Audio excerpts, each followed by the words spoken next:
Welcome to week 22 science. This week we will be making popsicle stick catapults. The information is found on page 198 in your foundations guide. Before we begin the construction, we have a few terms to go over and some questions to think about.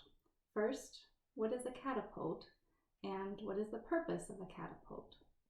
A catapult is a type of siege engine that launches a projectile like a stone or a spear and a great distance without the aid of gunpowder, but we're going to use safer projectiles with these soft pom-poms.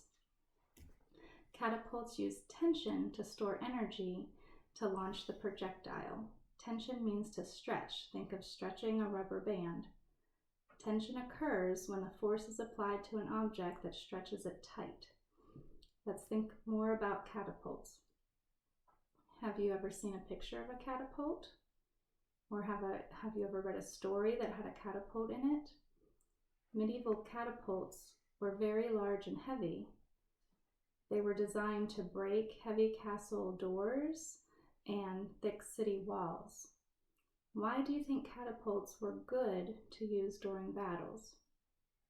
Today's activity will help us to see how energy is stored and transferred and converted.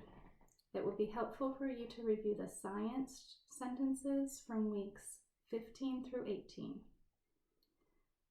What are two forms of energy? Remember potential and kinetic.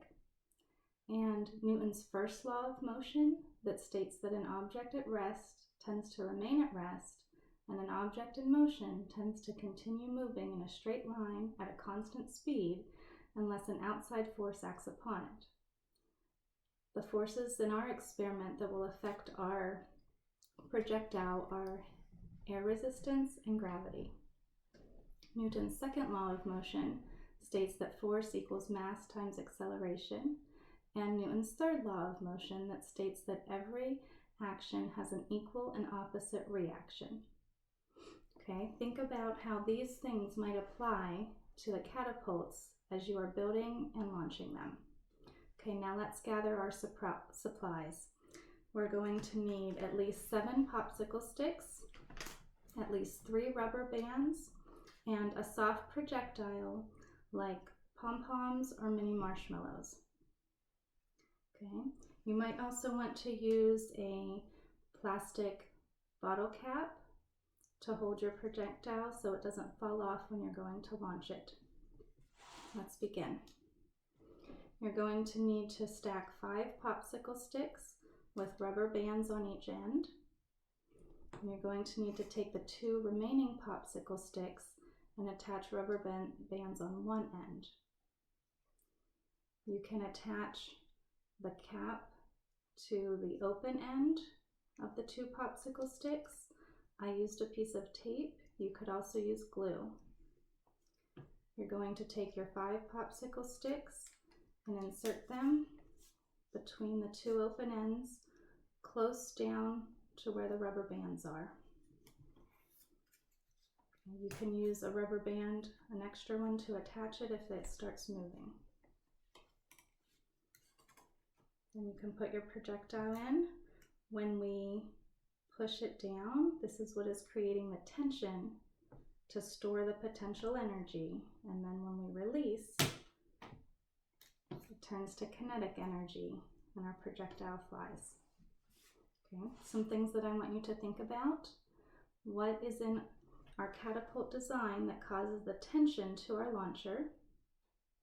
What happens when we press our launcher back all the way? Or what happens when we press it back only halfway? What forces are acting on the pom-pom?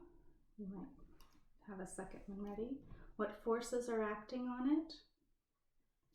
And what modifications could you make to change how high or how far your pom-pom will fly? Okay, be careful not to use any heavy projectiles that could be dangerous. And since we won't get to meet together as a group this week, we won't get to see whose catapult will go the farthest, but I want you to try to make some modifications to make your catapult throw something farther or higher.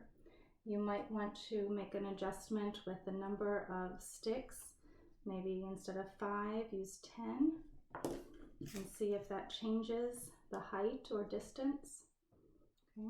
And you might want to also make some changes to the distance that you put this either closer to the end or the beginning, and see how that affects your launch of your pom-pom.